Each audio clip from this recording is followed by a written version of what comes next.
right, everyone. Of course, thank you very much for tuning into another episode of the Victorious Ones podcast. Of course, I go by the name of King Von Jr. Of course, for those that are watching by way of Facebook, by way of Facebook or YouTube. Excuse me. Of course, my social media handles are at the bottom of the screen.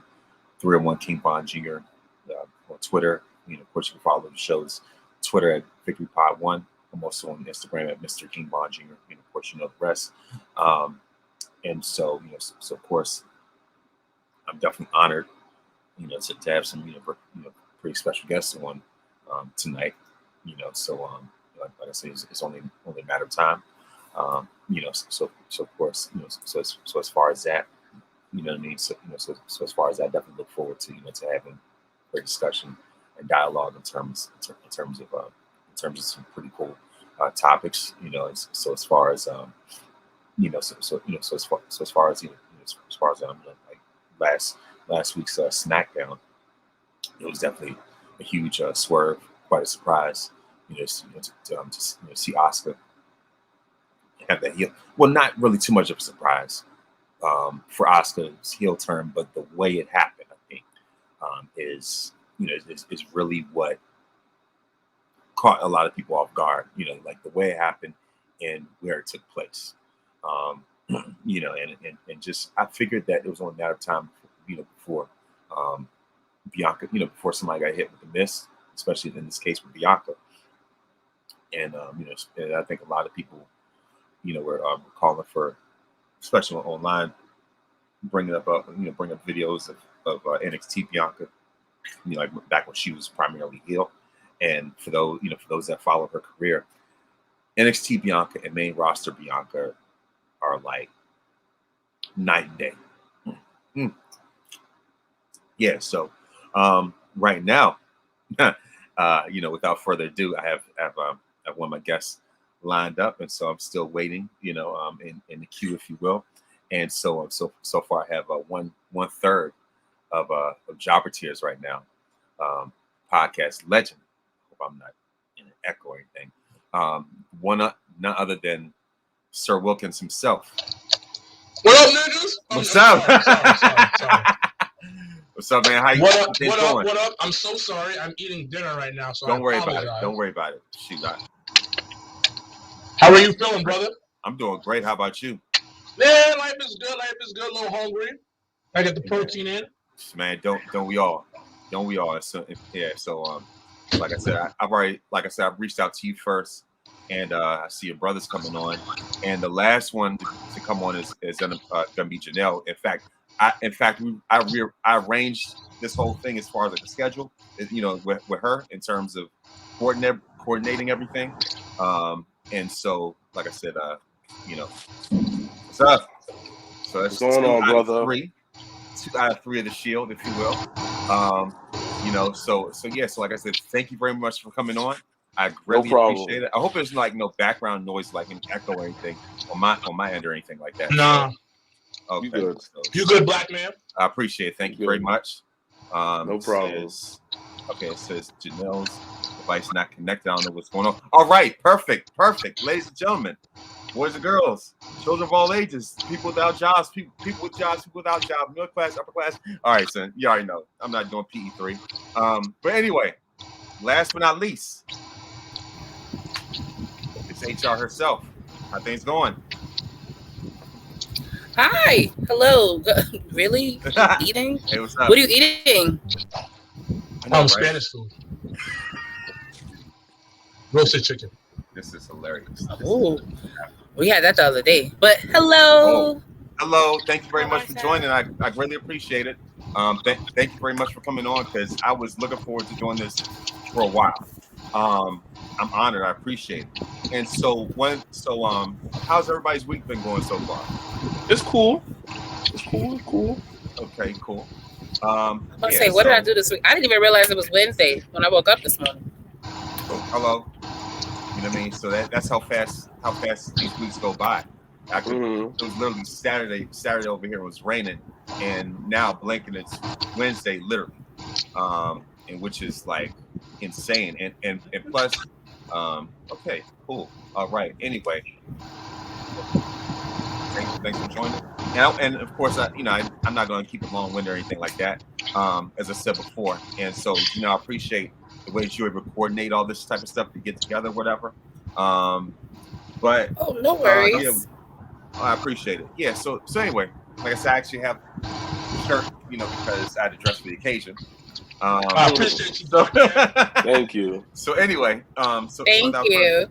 Thank you very much. Yeah. So anyway, without further ado, I wanted to know, like, as far as like your the origins and how like Jobberteer started and how y'all met up and how y'all connected and became friends. Obviously, welcome to Black both brothers in the way. But I'm talking about how y'all like how long y'all like become friends and been in this type of like circle, whatever. They always. So I'll start. You gonna do it this time? You're gonna do it? Yes. I'll start this time. That's a first. So he's gonna do I've obviously known my brother my entire life. Yeah. So I've known him since the inception of Mr. Black on the planet. So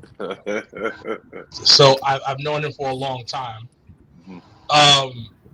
He is the Krillin to my Goku, to say the least.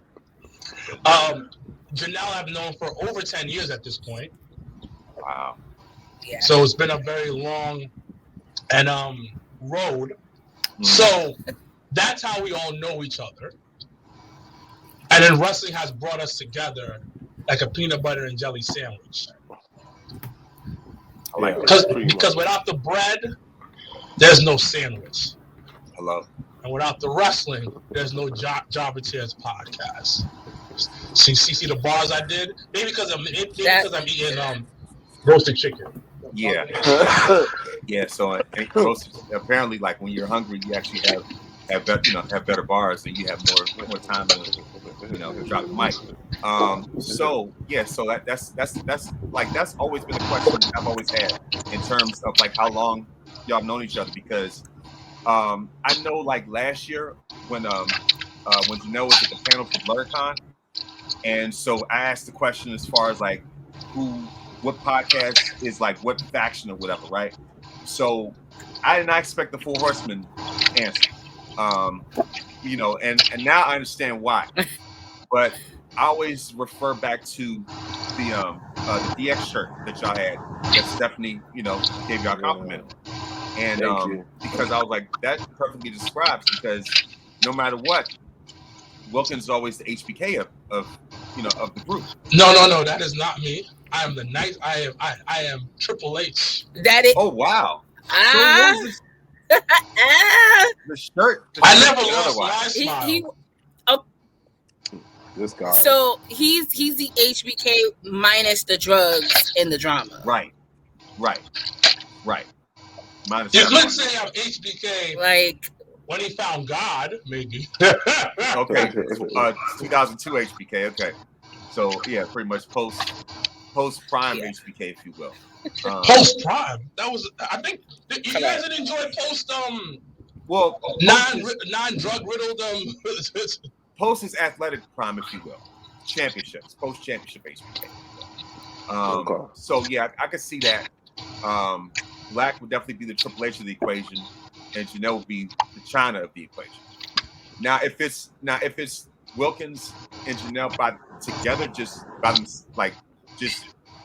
both y'all, I could, like in terms of Wilkins would still be HBK, Janelle would be the Triple H in terms of being like the more business minded, if you will. Somebody who needs to be the designated driver in case, things, whatever. You know what I mean? Like in terms of just steering everything in the right direction. Pretty much since especially when since Janelle's doing everything with Battle Club and being being a promoter and whatnot. In fact, I've been meaning to ask you. So, as a promoter or co-owner or whatever of Battle Club. So, what are some of the challenges, if you will, that sometimes you may have when it comes to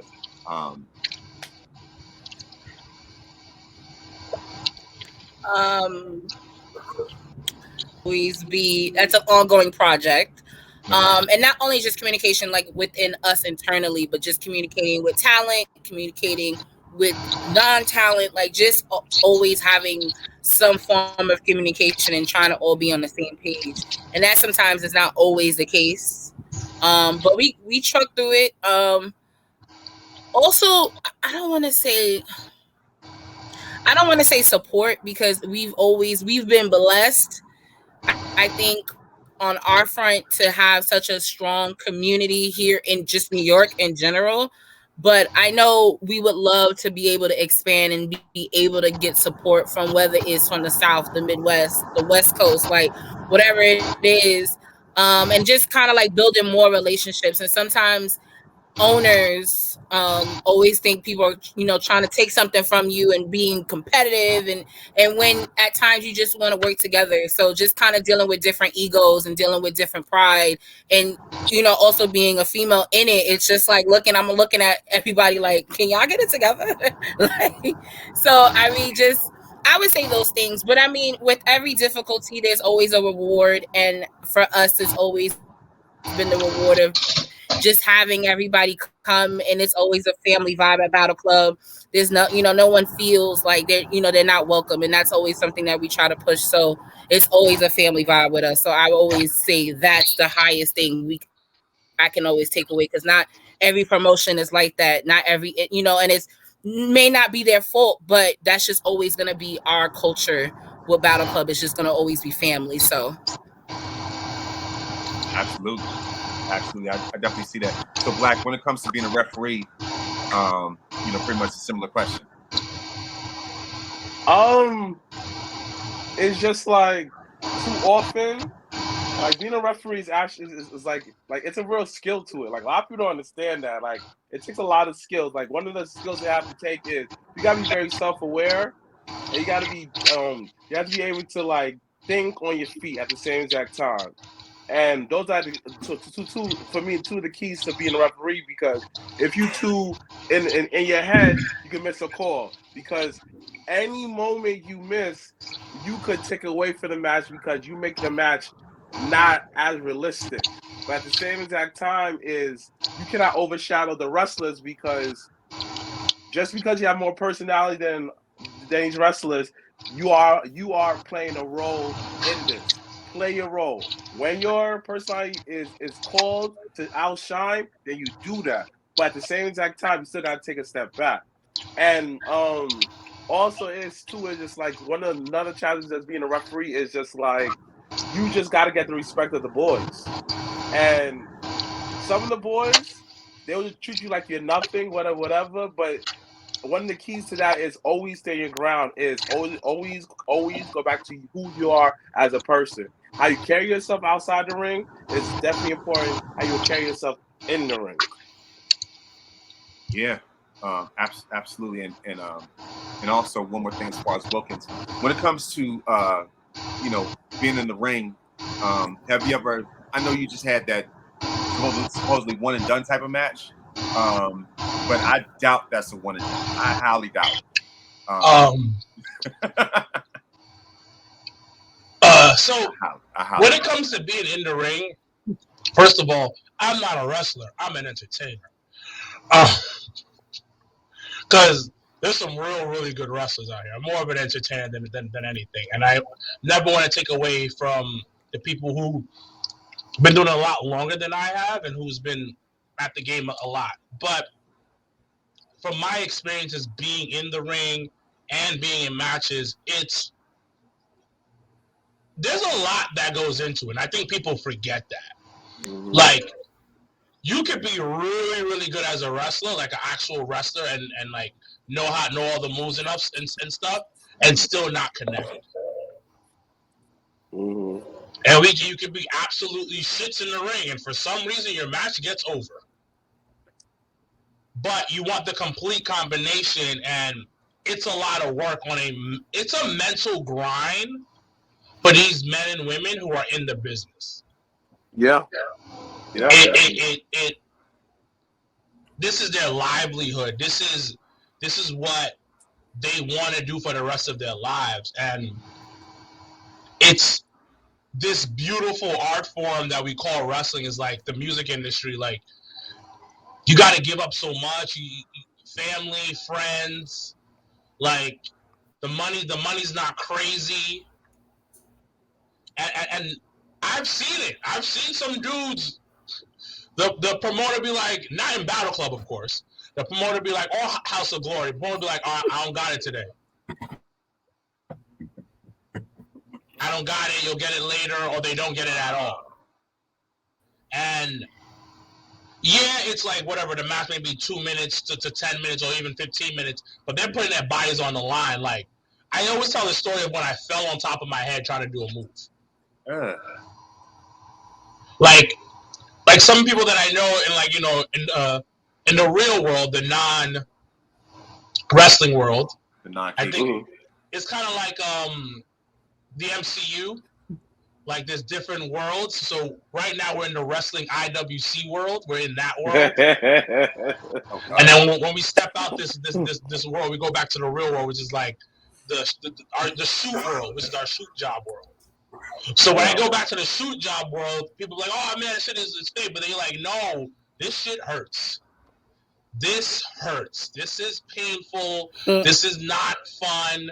Like, there's guys who've been wrestling for years and they walking funny. Because their hip is not aligned the way it's supposed to be anymore. So it's a gift and a curse, this business. It is. And that's what I'll leave you with. It's a gift and a curse. I agree wholeheartedly. You know, because the thing about it is that I've heard horror stories about things like this. I mean, not just Dark Side of the Ring, obviously, but also just how territorial, even to this day, even though territories are gone, people still have a territorial type of mindset. Like, I don't want you to, take anything off of my plate, and so I'm not gonna, I'm not gonna share my secrets, because I would think that you're, like pretty much similar to some of the stuff that that Janelle was talking about. So when she's sharing the Battle Club, stories and stuff like that, as far as promoters, that made me think about it. You know what I mean? So, and also, like I said, just in terms of the wrestlers themselves, they give a whole lot to the point, to the point where they literally give their body to the game. You know what I mean? Like for example, we talk about guys that walk funny. Case in point, look at Undertaker and Shawn Michaels. Look at look at, other than being Hall of Famers. Shawn definitely got that dip. Yeah. I mean, like, to the point where his knees are straight up shot. Like you see him now. Like, I mean, and as far as Taker, like, same with him when he had his Hall of Fame speech, just the way he walks around. Edge lost an entire decade of his career, because of injuries. So so the thing is, like, you really have to, like, it's a gift and a curse. Really kind of count the cost, and, like, is this what I want to, like, I know this is what I want to do, but at what cost to my own body? And so and also another thing I wanted to bring up was, of course, Wilkins and Janelle. I saw you at WrestleMania, at Wally Mania specifically, especially. I was at Mania as well, but I was in a different row. So the thing is, like, so what were your takeaways from it, whether it's Wally Mania, NXT, stuff like that, whatever? Just a few takeaways, give or take. I guess I can go first. Wally Mania is going to be Wally Mania, so that becomes a little bit of a norm. Like, I've been to the one in Dallas. I went to the one. I didn't go to New Orleans, and I feel like I should have. But New York, when it was here, we all went, and that was an experience in itself. So that's always going to be great, but it's great for the culture because everybody gets to come together. It's almost like the family reunion without being the family reunion. So it's really dope, especially out west. It was my very first time going to LA, California, period. And so, like, to be able to meet Alfred in real life, and him knowing who I am, and meeting people that have supported us and know of us, and we've never been able to meet them because they live on the West Coast. So be able to kind of have those moments, that was dope. Meeting Luke, with you when I bumped into y'all at Wale Mania, that Yeah. was dope. So like those moments is what you kind of live for. Like you live for like the unknown. Like you never know what's gonna happen. I know Wilkins wasn't able to go, but I went to NXT and I had a blast. I always love what they end up doing and how they present everything. And I was fairly surprised that at 10 o'clock LA time, that arena was filled like to the top.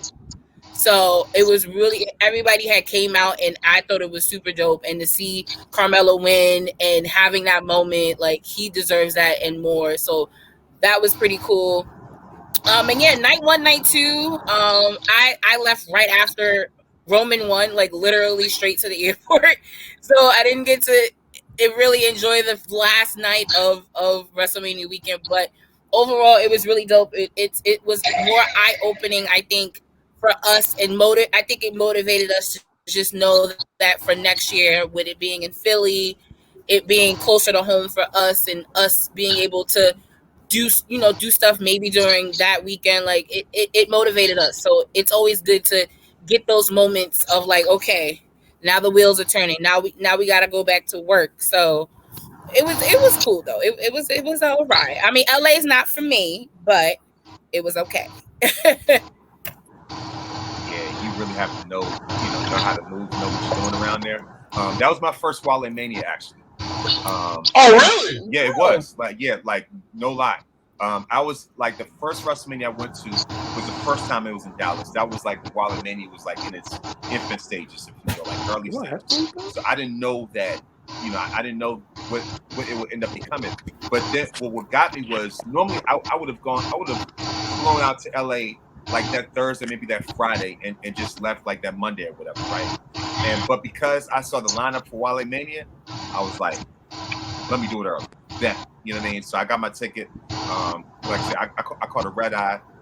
Like I said, that Tuesday night, and then going to Wednesday, and then I was just in time for Wale Mania. So it was great to Janelle. It was great to bump into you, as well as Luke from Cheap Pop Wrestling.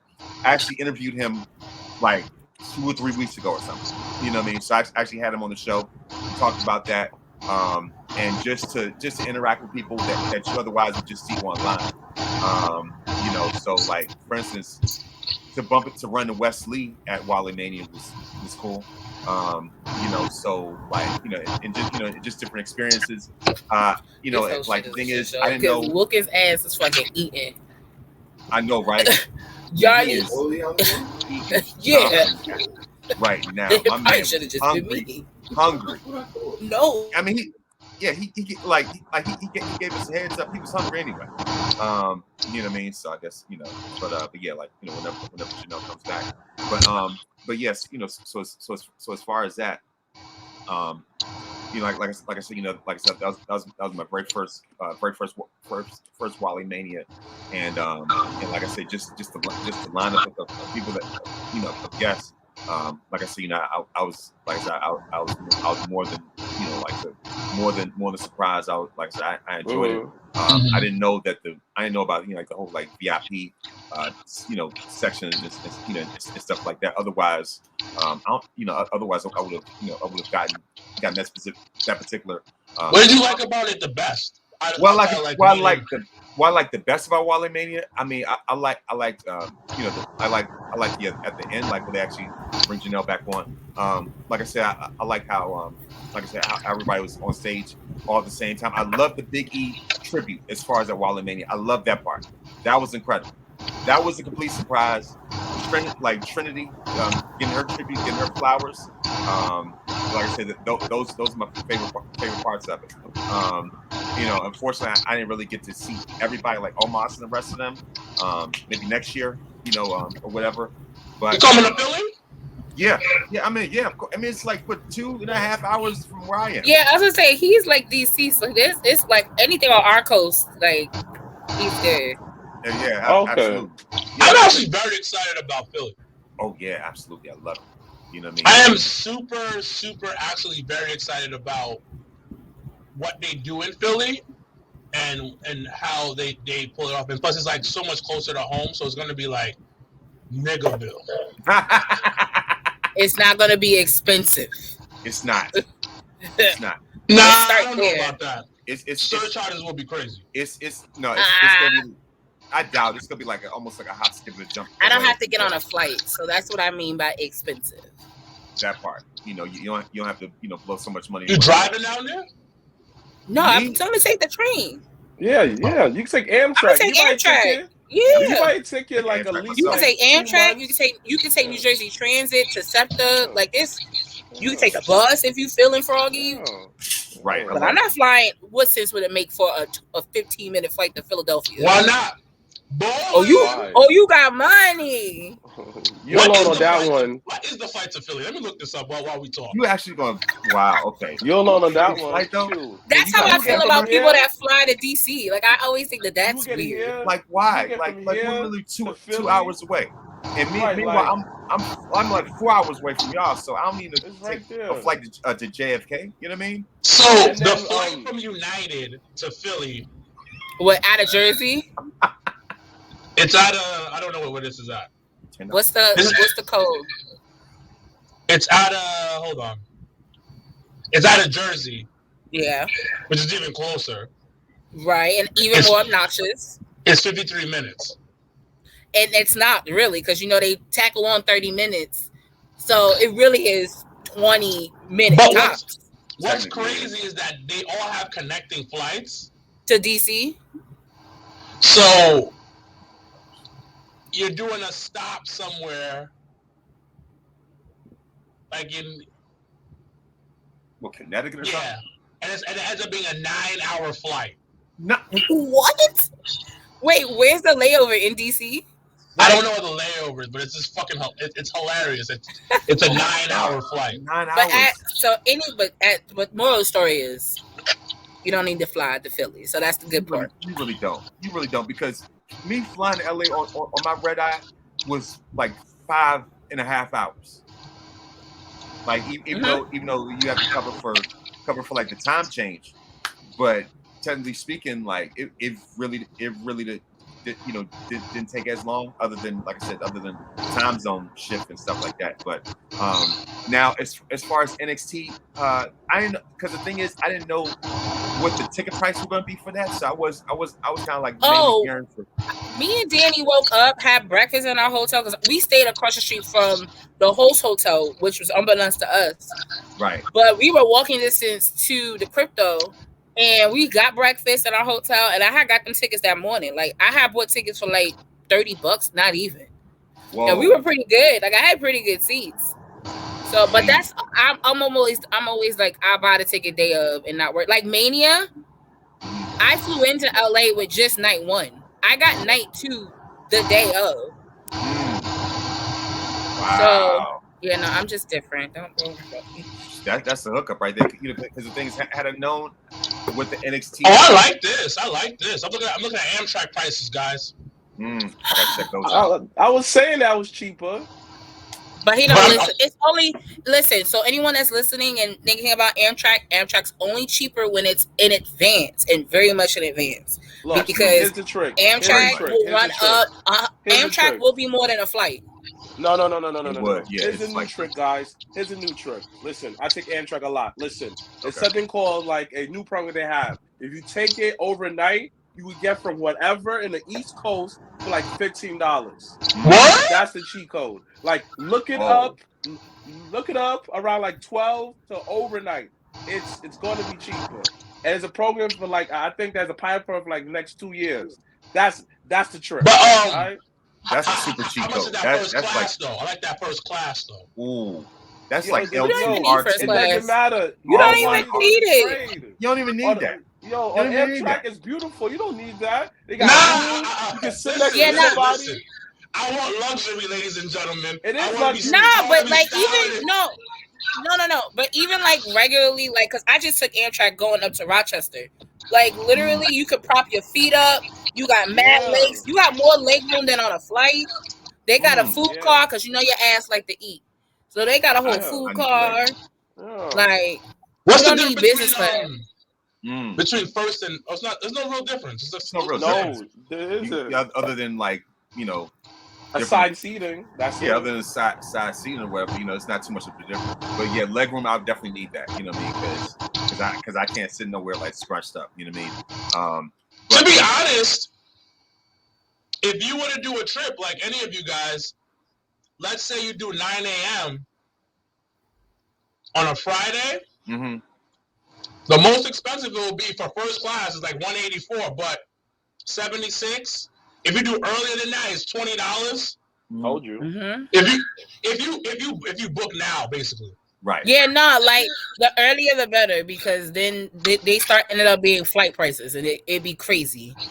Yeah, and see that's why that was my whole thing going into this year's WrestleMania, because I was like, look, I was like, you know what, I can't take no chance, can't take no other chances, because I was looking all over for WrestleMania tickets, and like the prices were getting pretty crazy for both nights. Like, so I was like, you know what, let me just go and find like just some type of night. I was like, you know what, forget about it. Let's go ahead and go for night 2.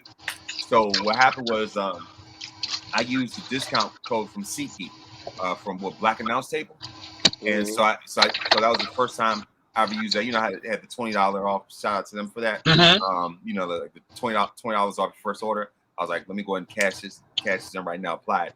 I did this during the holidays, like during the Christmas. No lie. Oh, yeah. Okay.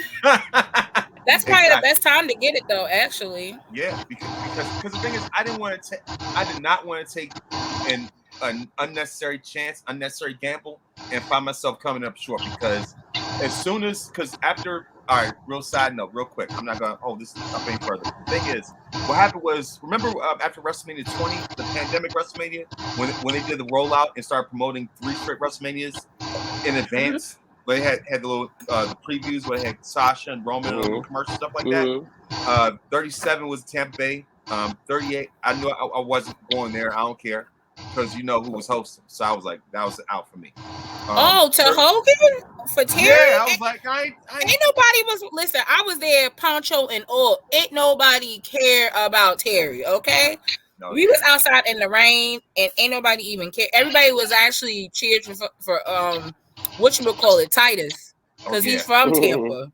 Yeah. So everybody was like cheered for him. Ain't nobody would listen. That is not the don't let Terry be your reasoning of not doing stuff, because he don't push no weight over here. No, he don't. Because I totally forgot until you just said it. I was like, oh shit, what's there? Yeah. I forgot about that.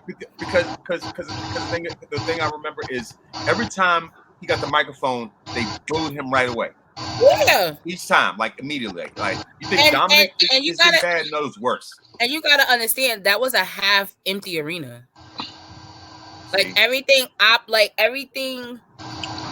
like TV side, the lower bowl was the only thing filled. Everything up and higher on that side wasn't with people. Because they were still trying to set social distancing, but like, how can you do that in a stadium? That don't make no sense. But they had like cardboard cutouts and stuff, and replacing of people in seats.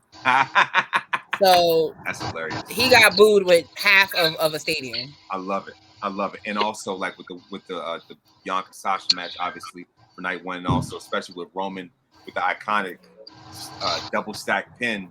You know, those are my takeaways from 37. But like, anyway, other than that, like I said, the 37 was promoted. 38 was in Dallas. It wasn't the cards for me to go to Dallas again at that point. But 39, I was like, if nothing else, I'm hitting that one. I'm getting that one. I'm going for 39 in LA. And so I was like, you know what? Let me go. Like I said, I just stayed ready for that one. And plus, I'd actually been to Los Angeles before a couple of times. Like, but this is like when, like for family, because my sister used to live out in LA, right? So I was like, you know what? This would have been my first time going on my own, right? And so I was like, all right, cool. Let me go ahead and do this. Get this out the way. Before I wouldn't have too many opportunities. Later on. And so it was like both for WrestleMania and also just for the experience in and of itself. Like, I went to see the Hollywood sign. I went to the Hollywood Walk of Fame on Hollywood and Vine. At the time that you were at Stand and Deliver, I was actually over at the Superstore, and I, like I said, just in downtown LA and stuff like that. And so the thing is, had I known that the NXT tickets were with the price. Oh yeah, they had dropped. I would have Mania. gone. I would have gone. Mania ain't dropped like that, but not we Mania. still made it work. I knew Mania wasn't going to drop, but like I said, had I known about the NXT thing, I definitely would have gone. Now this, like I said, each time I've been to WrestleMania, the funny thing is, Roman has been the main event. I know. And each time he's won. Put the ones up. Put the ones up.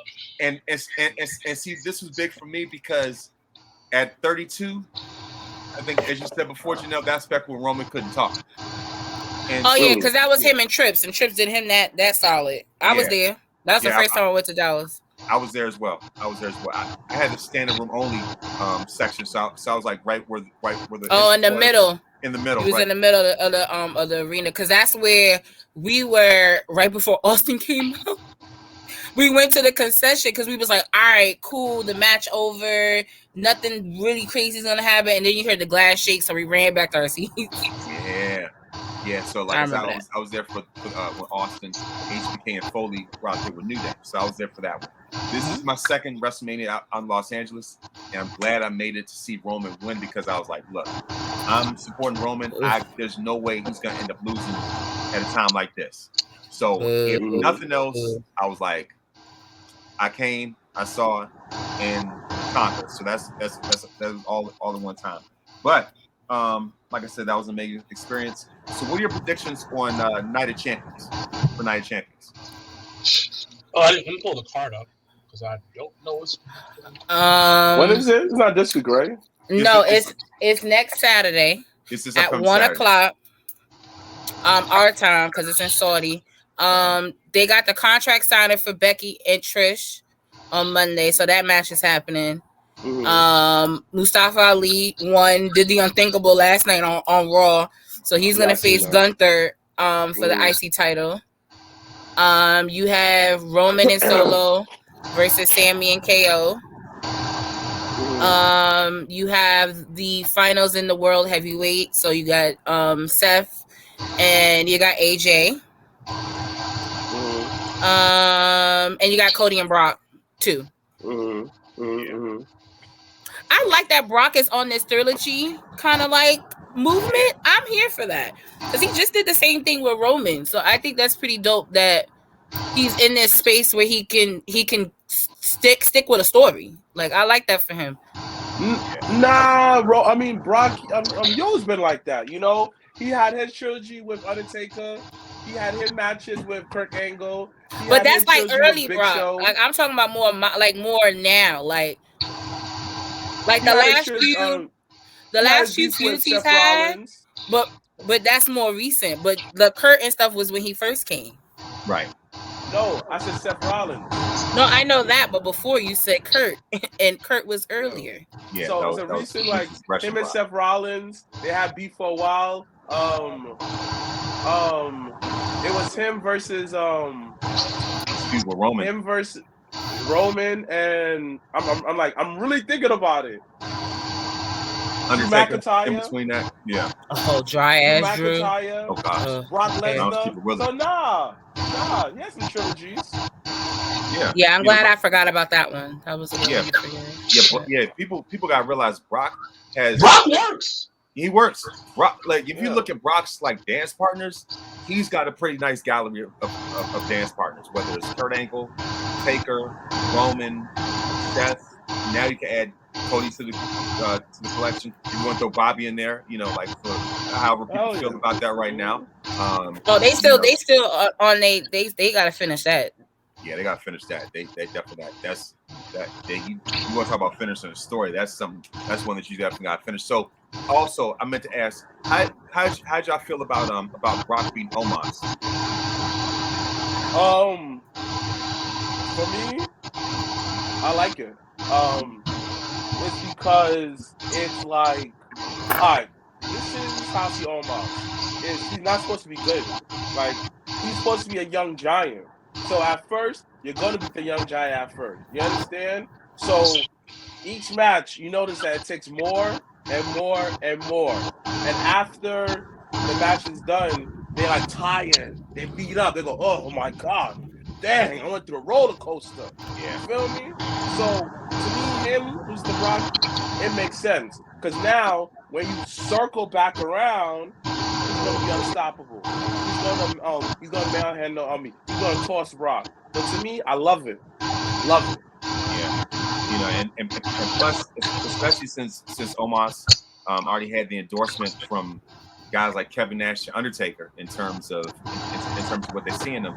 So, you know, and the thing is, people may hear that and be like, yeah, whatever, you know, like, you know, may take that for a grain of salt. But the thing is, they don't just, certain guys, they don't just, you know, just give support like that just to anybody. If they see, if certain guys, if they see something in you, then apparently something must be working. They see things in Omos that the IWC clearly doesn't see. You know or that they don't want to see. Or they don't want to see. Or that they quick to say, oh, he can't do this or he can't do that. And when you think about all the big men in the business, they have had less than 5 moves, all of them. So I don't, that whole concept of, oh, he's just big, what are they going to do with him? The way that even the Brock and Omos thing, just live and in color, was just so dope. And it was dope for the both of them because it wasn't a squash. They told a story, and they were both in a dance that worked. And Brock low-key was the underdog in the match. Which is crazy. Which is wild. They're building up Omos really nicely. Yeah. And I do think that he just doesn't fit modern-day wrestling fans' outlook on wrestling. Oh, yeah. Definitely not. I think that's where Brock is. Well, yeah, because he's not flipping and going through tables and all type of shit, you know? Exactly. He's not doing that. But the thing about it is, they do have big men that do that, and they still don't like them. Like correct. Luchasaurus. I think that Luchasaurus is a great wrestler for what he does, and I like Brian Cage. What do you do? They shit on him all the time. So the damn you do, you damn you want. You feel me? Oh, I don't like spooky wrestling. You love Undertaker, and you loved Sting and Dan Housen. Well, Sting wasn't really spooky though. Sting wasn't really spooky though. Sting wasn't really spooky though. Boy, whoa. You were scared of Sting. You were scared of Sting. Let me tell you. Yes, let me tell you how Sting was spooky. He didn't speak for a year, King. Not for a whole year. He had like a vulture with him, B. And yo, no, he didn't speak for a whole year because he was socially awkward. Hello. Spooky. He was socially awkward. He spoke with his body language, but he wasn't spooky. Yeah. The thing about it is, actions speak louder than words. It was spooky for that time. For that time, he was a weirdo. Not really as spooky as Taker and them putting Stephanie on a cross. Or hanging Boss Man from Hell in the Cell. We not gonna go there. Like my personal favorite. Yeah, my personal favorite when Undertaker got buried alive, and then he went to heaven. Oh my gosh. Yo, or let's talk about the night after he won WrestleMania 14 when he beat Kane, and Kane ended up coming out with the caskets of the parents. Yeah. You telling me WCW was doing that? No. Come on, no, they weren't. You know WCW They had like 50 dudes in the cage stacked up on each other, and like Macho Man Hogan played video games with everybody. The only spooky I will give them is that match that Sting and Vampiro had in that fucking graveyard. The only thing I would be like, yo, that was wild. That was crazy. But the only thing I'll give Sting. But other than that, Steve is okay. Yes. Sting was Sting. Say that. Don't say nothing else. Sting was Sting. There you go. You know, it's so like, because the thing is, it's not like Taker having very loud matches and boiler room brawl matches with Mankind and stuff. So my man tried to embody. He tried to take Austin's organs and shit. Tried to embalm Austin. He tried to embalm him, and not only that, but like he had him on the Taker symbol. I was like, come on now, like, you can't get nothing. You can't get nothing spookier than Ministry of Darkness. That is the era Taker. You can't do that right now, V. They went all the way, ripped the envelope open with that one. I was like, yeah, but the thing is, but of course, back to Omos. So for the people that complain about him, let me ask you this: you like Andre the Giant, don't you? You call him a legend, don't you? You hold him in high regard, right? Last time I checked, Andre had maybe 2-3 moves. Okay, so everybody has that, right? Everybody has, even big or small, have like 5 or 6 go-to moves, right? Undertaker had his share. Cena, obviously. Austin, Bret Hart, Shawn Michaels. You know what I mean? So it comes with the territory. So like a lot of it comes, a lot of that comes with the go-to stuff that's really going to get the crowd going. And as you all know, in WWE, less is more. So Omos, as long as he's, because the thing is, clearly he's checking off the right boxes, and the IWC they're just in denial over it. You know what I mean? So so it's just like whatever. So the one thing that a lot of people don't understand with Omos, I tried to cut you off. I was going to add this, like a lot of people don't understand when you're a tall person in wrestling, it's very hard to adjust to the footsteps. yes, Because literally, Omos can just step 1 foot forward and then he's on the other side. No, they have to teach you how to run the ropes properly that looks good on television. And people do forget, Omos is probably one of the greatest big men because, he went from, people forget, he was a tall ninja, he was a bodyguard, and then he became AJ partner, and then he got and won the titles. A tag champion. And won the titles at WrestleMania. A tag team Let champion. that be clear. I mean, Omos has had a pretty solid career so far. He has. Very solid. And the people in the back like him. Definitely. He's likable. That's the most important thing. And like more and more. I don't really mention this other promotion, but shout out, like I said, I believe that Black Wrestling hit around the mark when they had Omos ranked ahead of Keith Lee. Say that again? What?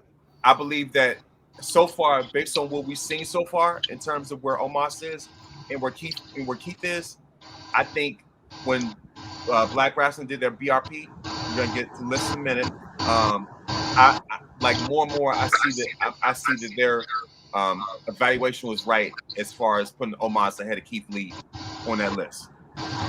So I mean, yeah. I mean, yeah. It makes sense. I mean, Omos been on TV more. Keith Lee been like out of television for like a million years. Keith Lee been very inconsistent with his look. He been inconsistent on AEW television. Yeah, of course. That's no brainer. Whoever disagrees don't watch wrestling. Keith Lee is collecting a check. Collecting a check. That's it. He woke Listen, up. Like, I'm here for the 2 check households, though. I'm always here for that. Listen, Ain't nothing wrong with that. I ain't mad at that They at did all. the whole wrestling seal proof by pairing him up with Goldust. Because Goldust love black people. So wait a minute.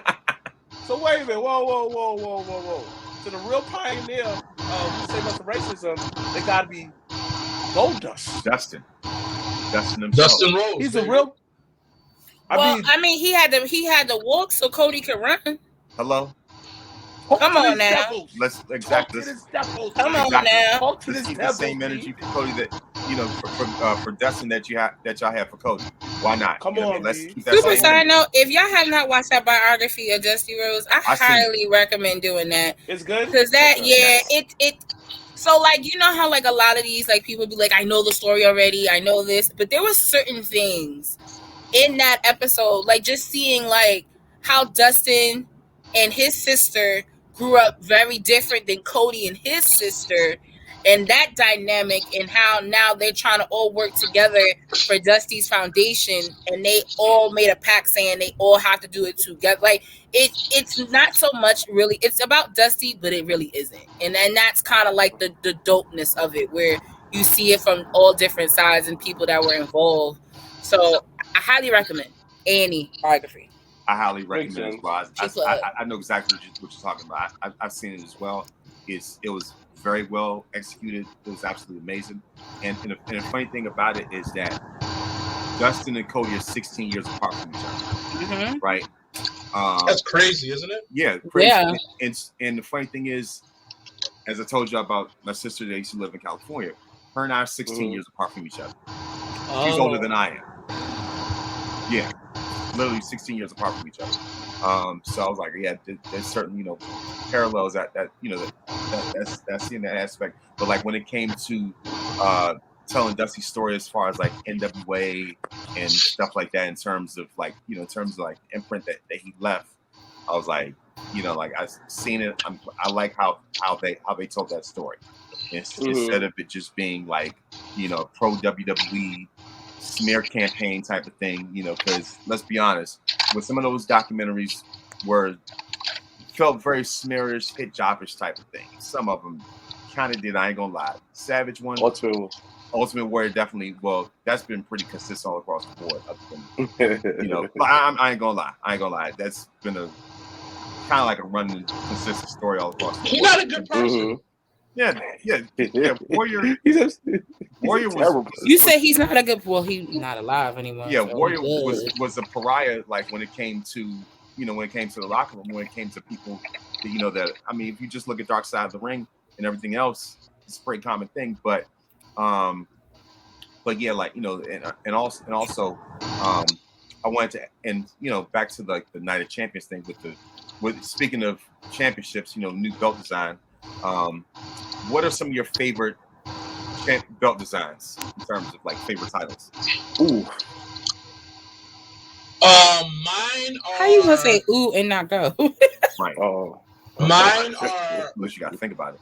I love the big gold belt. I love that one.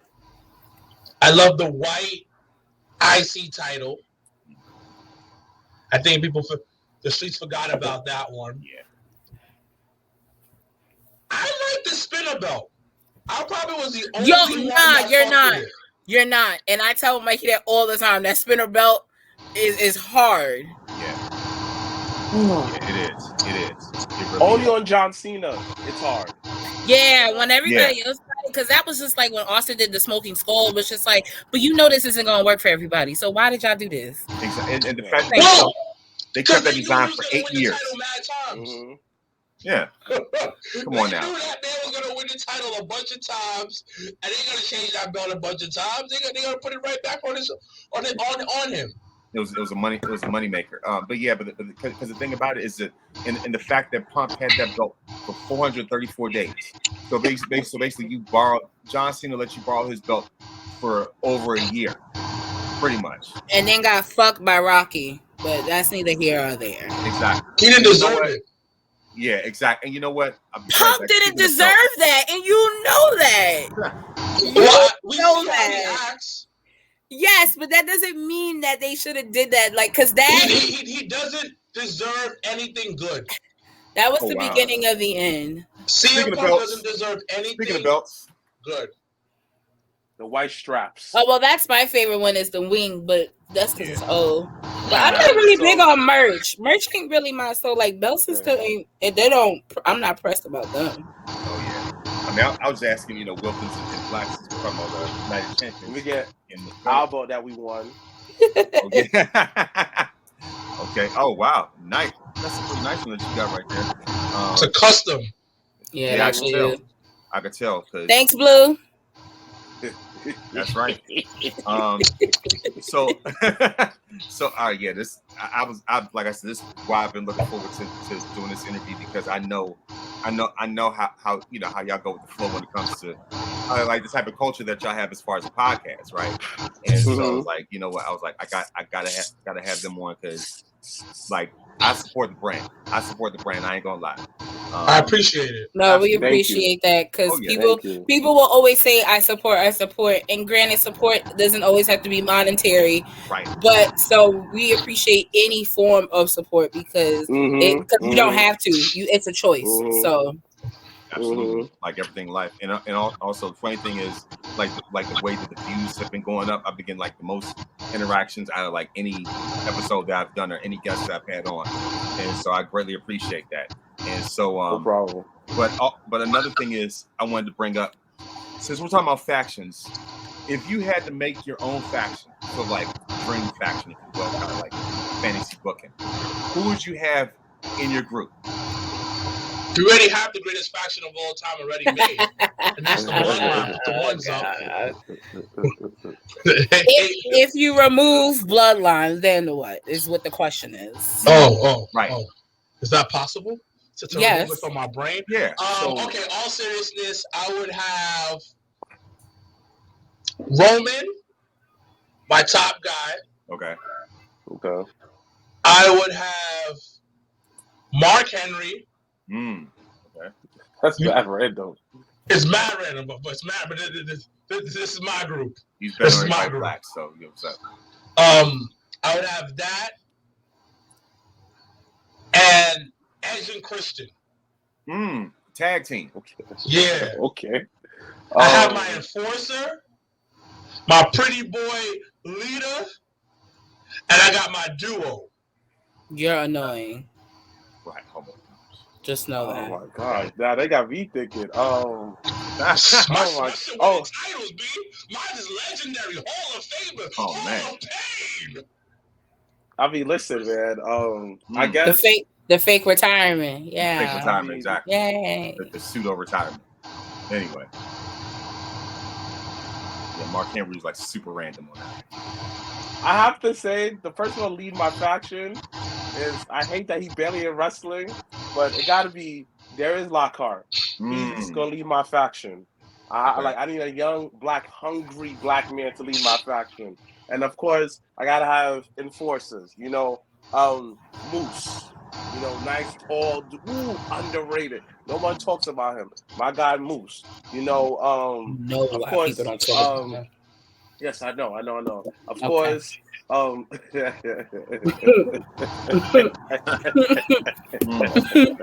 Oh, yeah. As long as that was the disclaimer on that one, it was like Yeah, as long as he don't fly from a trash can or whatever. I gotta get FTR. One of the FTR and I really I just want him because I know that people just gonna get pissed off eating in the group. Luchasaurus. It doesn't be people like, I don't like these together, but they work. Like, it's gonna work. Wow. So you got any ideas, Janelle? This is hard because I really don't know. But and then he threw me off naming from every promotion, so I was thinking like, what the fuck? Right. But if it was, I'm gonna just stick to WWE because my brain will not go any further right now. But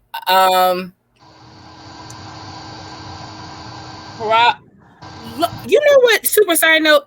If WWE ever decided to somehow get Cody, AJ, and Finn on the same team and really try to do Bullet Club the right way, I wouldn't be against it.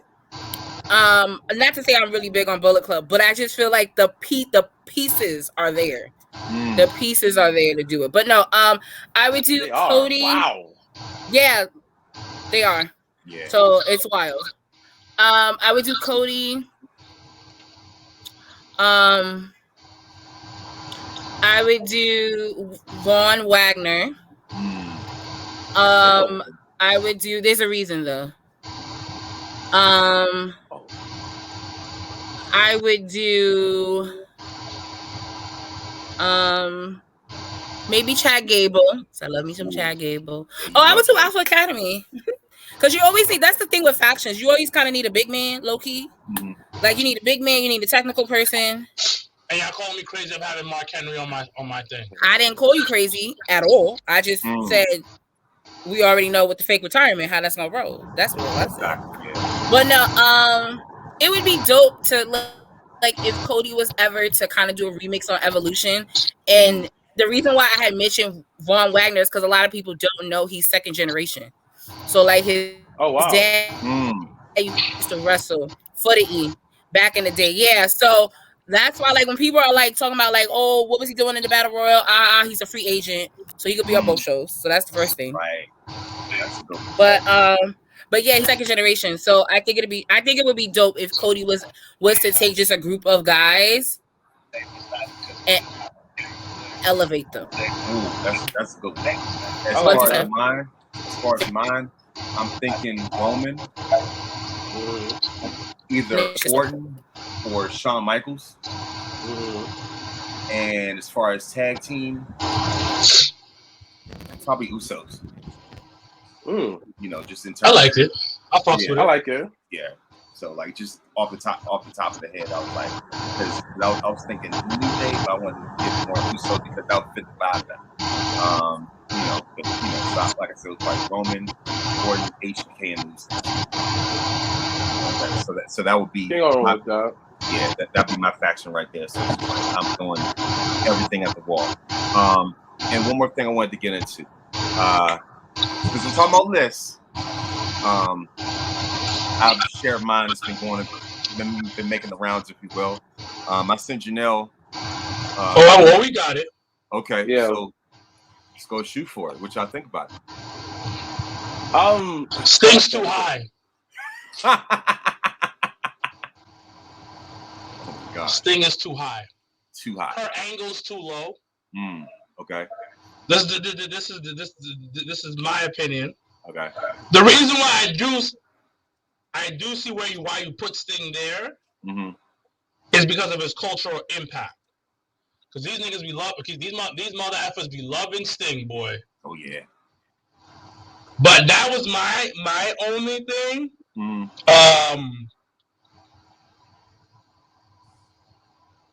You could argue Bruno Sammartino deserves to be in the top 10.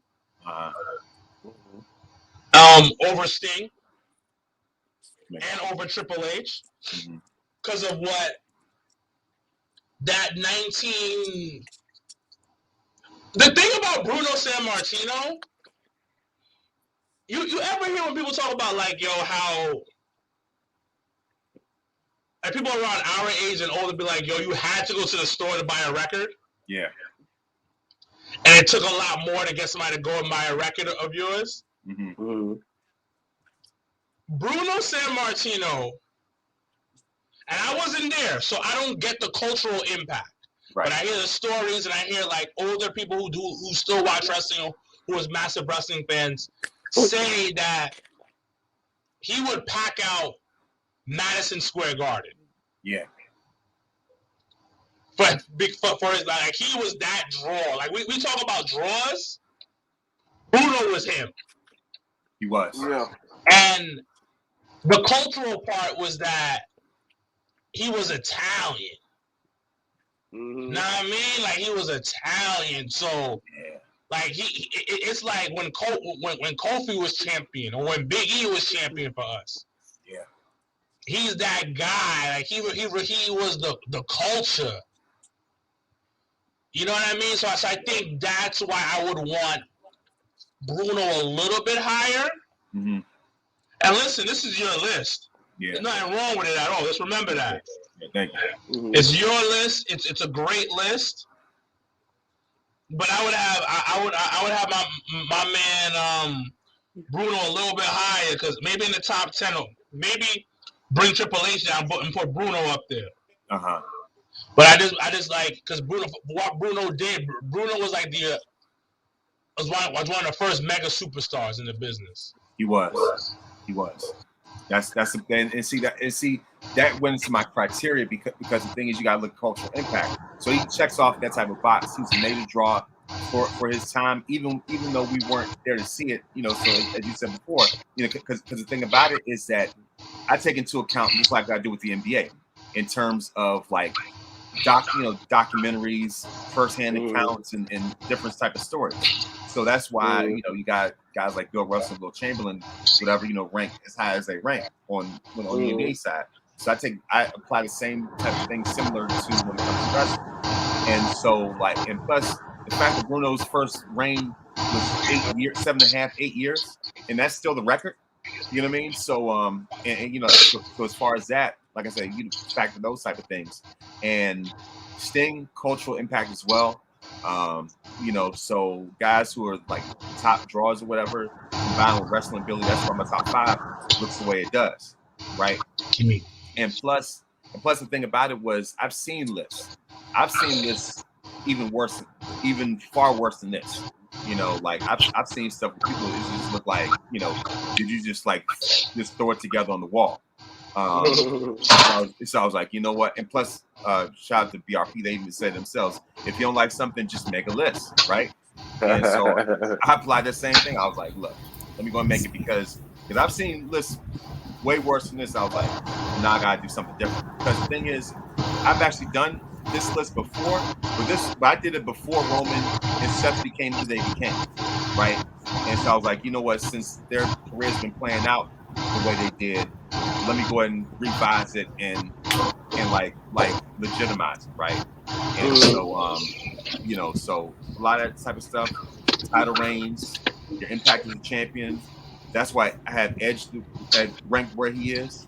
You know, because the thing is, you gotta look at it like this. I want to get, you know, Janelle's thoughts on it as well. But like the thing is, a guy like Edge, you could be an 11-time world champion, but if your title reigns combined on like 200 days or something,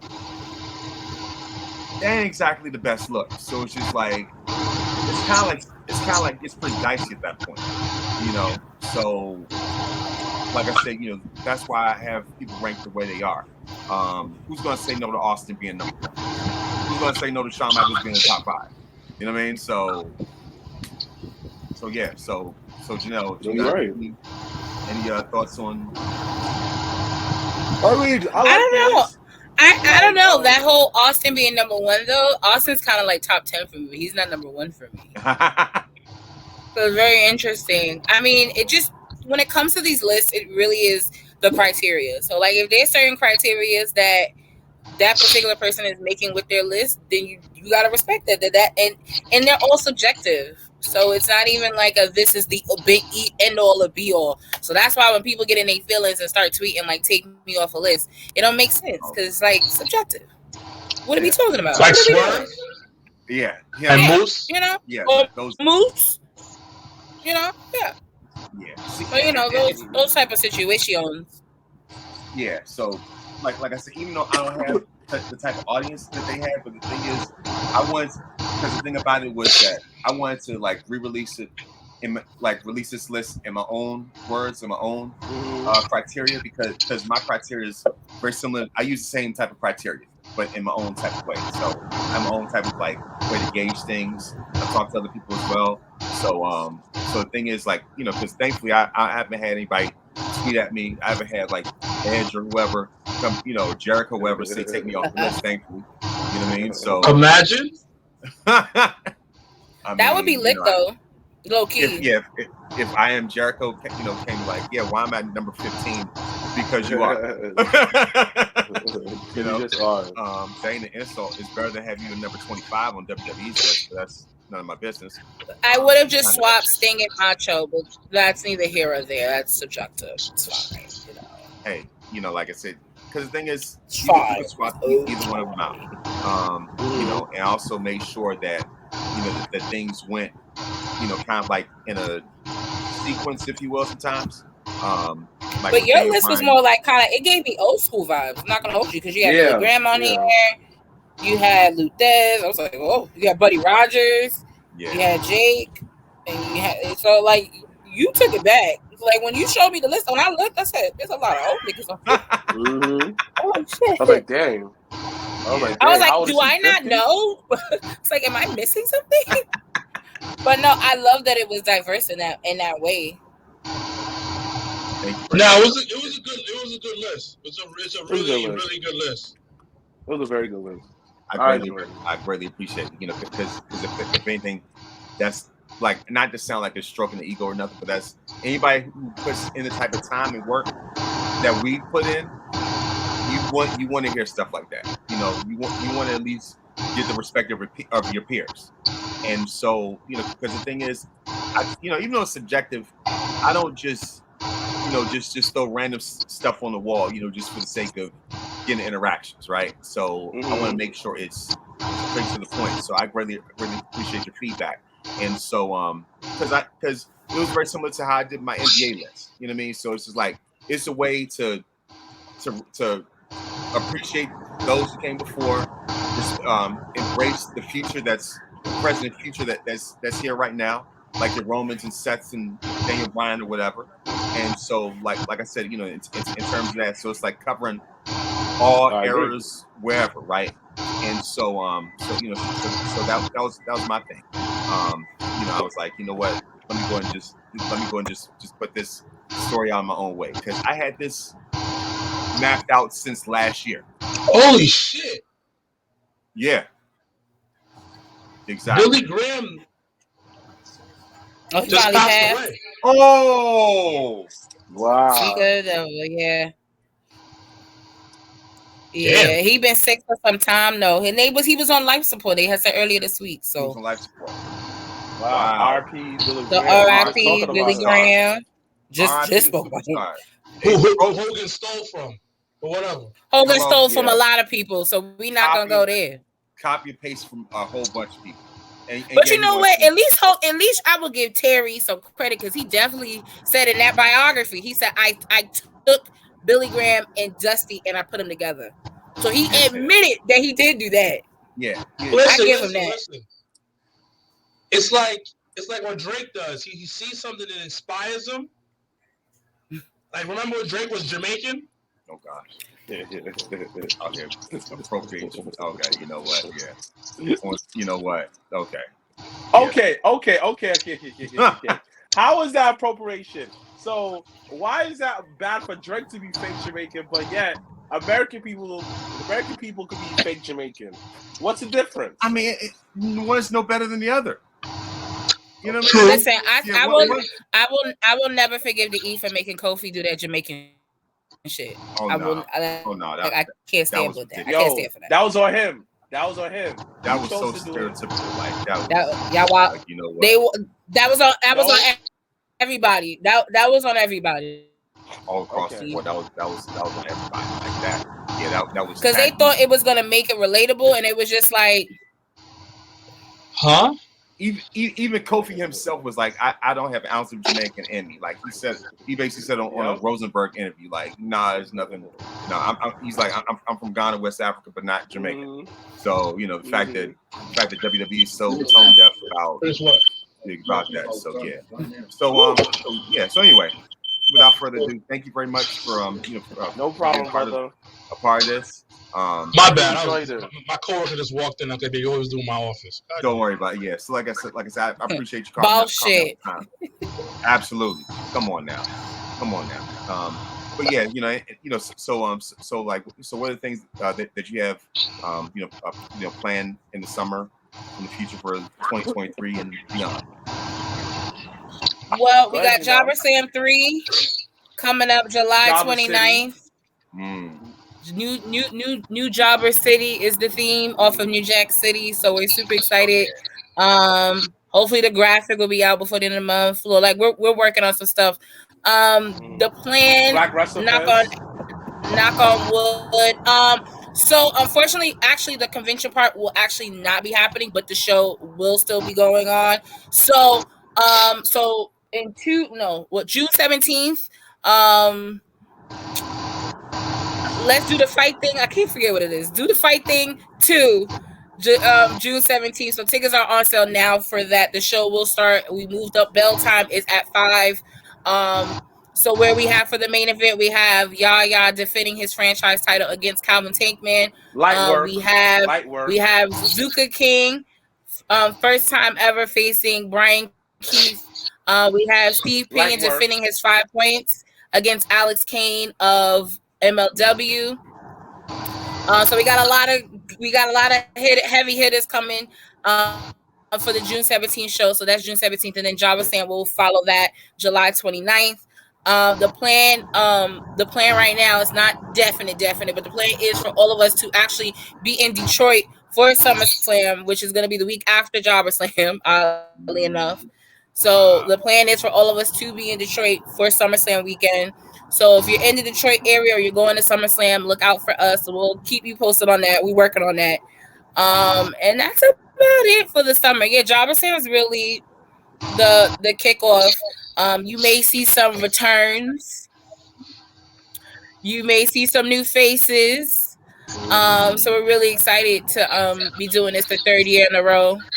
And it keeps getting bigger and bigger. So it's pretty dope to have, like, that's our baby. So we're really proud of it, and we're glad that everybody can come and support. So but once again, tickets on sale for June 17th show is currently, and then the day after will go on sale for Jobber Slam 3. So just make sure to get your daddy and them some tickets. So yeah. But other than that, Val, we thank you. Like you mentioned, you supported us, whether I said, monetary or physically.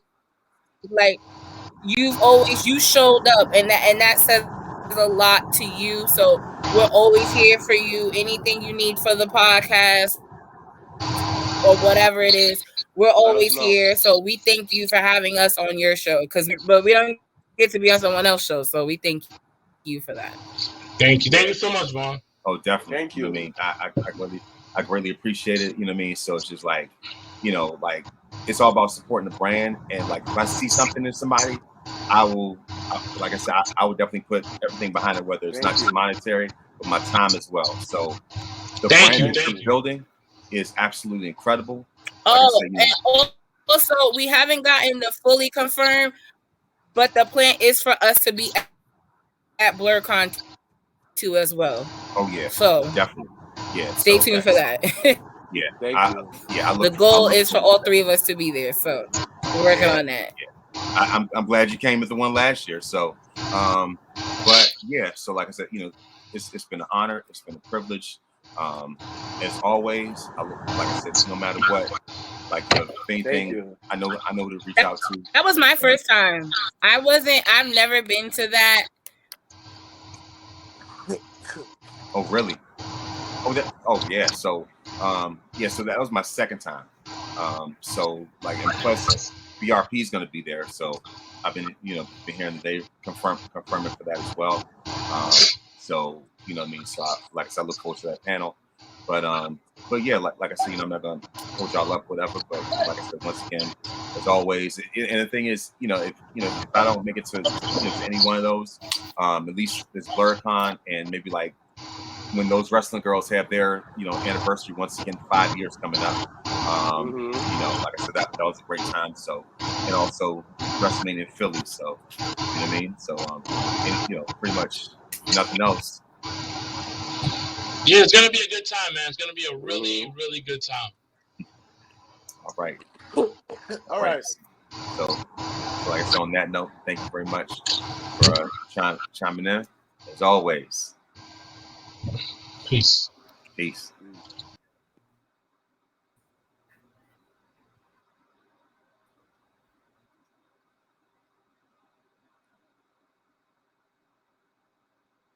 Thank you very much for tuning in, and have a great evening.